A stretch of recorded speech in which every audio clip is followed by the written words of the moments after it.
E aí, pessoal, tudo bom? Vamos lá para a parte 5 do Sempre na Galiza, do adro, naquela parte do adro, a parte inicial, né? Essa abertura. E o Castelão estabelece um contraponto entre duas realidades, agrárias e sociais. A Espanha latifundiária, que ela é representada por Badajoz, na Extremadura, e na Galiza minifundiária, usando essa comparação para reforçar a necessidade urgente de um projeto político e galeguista autônomo. Bom, na primeira parte, então, ele vai fazer a crítica à Espanha latifundiária, e nesse primeiro ponto, vamos falar de Badajoz, na Extremadura. Nesse caso, a divisão entre ricos e pobres. Na estrutura social polarizada, os ricos da Extremadura são ociosos e doentes pelo luxo, né, com aquela cara de icterícia, alienados pela realidade, vivem em parasitismo, delegando a administração e temendo mudanças. Eles veem Gil Robles, um conservador, como uma espécie de revolucionário. E os pobres, que o Castelão escreve probes, né? Desnutridos, resignados, sem acesso à terra fértil, e que os ricos, no caso, monopolizam essas terras. A terra fértil, muitas vezes, fica improdutiva nas mãos dos ricos. A riqueza natural é desperdiçada por uma estrutura feudal. Há uma perda da identidade, a região foi decapitada simbolicamente pela fronteira portuguesa e assimilada por poderes externos, perdendo a sua consciência coletiva. A solução proposta nesse caso seria o socialismo como uma única via para essa realidade, pois confrontaria com este latifúndio. Já para o lado galego, o Castelão ele demonstra aqui o caso dos minifúndios e a resistência cultural. Ele coloca aqui, no caso, a estrutura social complexa. Nessa situação, nós temos os ricos galegos, que são gananciosos e manipuladores. Ele utiliza o termo caciques. Eles são obcecados por controlar até o que é alheio à parte deles, a sua competência. A sua caridade é vazia e ele utiliza a palavra que Deus o ampare. Os pobres galegos são trabalhadores incansáveis, explorados pelo físico e pelo caciquismo, mas nunca resignados. Jamais perdem o seu apetite. Emigraram por necessidade, mas lutam pela terra e pelo mar. A terra exigente e dividida. O latifúndio esfacela a propriedade, mas o povo mantém um vínculo cultural e linguístico forte. Uma língua esgrévia, uma cultura em floração. Também fala sobre a identidade ameaçada. A fronteira portuguesa também cortou o braço forte da Galiza. Mas, ao contrário da Extremadura, ela mantém sua personalidade nacional, ainda que sem coragem de defendê-la plenamente. Bom, esse é um ponto de vista do Castelão, e aí a gente tem que tomar cuidado com esse apontamento, né? Quem cortou o braço da Galiza foi Portugal ou a Galiza que se mutilou? Depois vamos para a parte da defesa do galeguismo como única saída. Por que não o socialismo? Castelão reconhece que o socialismo resolve o problema do latifúndio, mas não basta para a Galiza. O minifúndio exige soluções próprias, reforma agrária adaptada, defesa cultural e autonomia legislativa. Uma necessidade de um partido galego, como falamos em outros episódios, baseada na Constituição Republicana para combater a miséria material e moral dentro da legitimidade democrática, afincando na identidade. Só um partido que entenderia a diferenciação galega poderia salvar o país.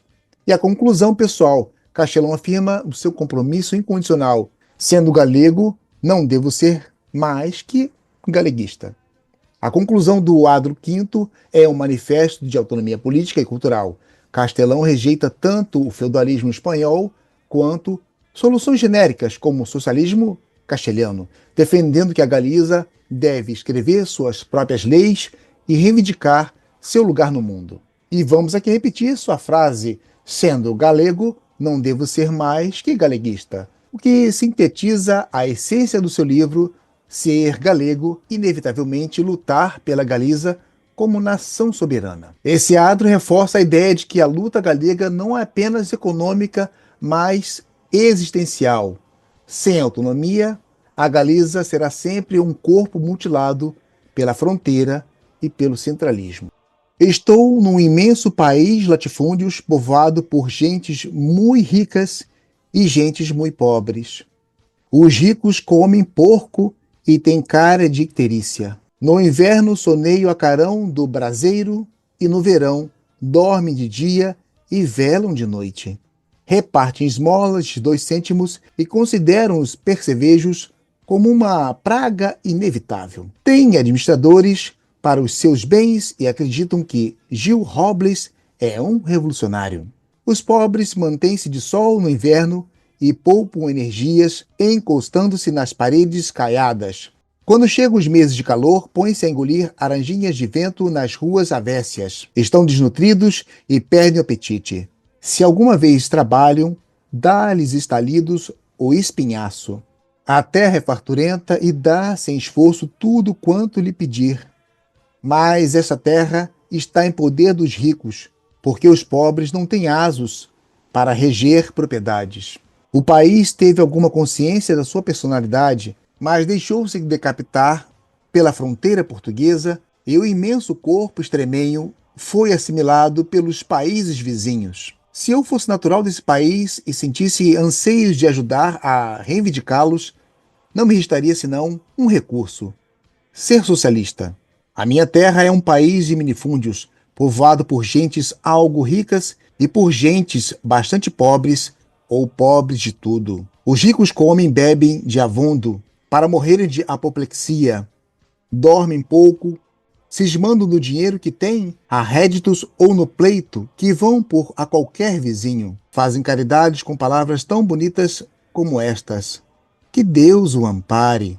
Sonham comandar e fazem-se caciques ou amigos de quem tem o poder nas mãos.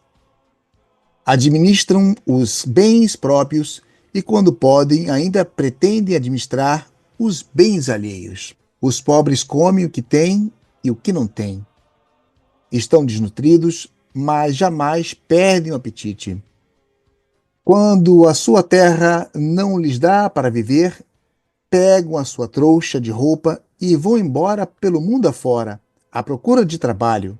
São donos de uma nesga de propriedade e vivem escravizados pelo fisco e assovelhados pelo cacique. Também vão pelo mar e arriscam a vida por um naco de pão. Trabalham de sol a sol ou de estrela a estrela, porque ninguém lhes paga o jornal de que necessitam para viver e têm que arrancá-lo eles mesmos da terra ou do mar. O agro é cumpridor e não se cansa de pagar o que deve, mas reclama suores e mágoas. A terra galega está estaquiçada pelo amor e a cobiça dos seus filhos. O mar é doido, valedoso como um barulho. O país mantém latejante a sua personalidade nacional, mas carece de coragem para defender, porque a fronteira portuguesa lhe cortou o braço forte que antes tinha. O povo fala numa língua egrégia e possui uma cultura em floração permanente.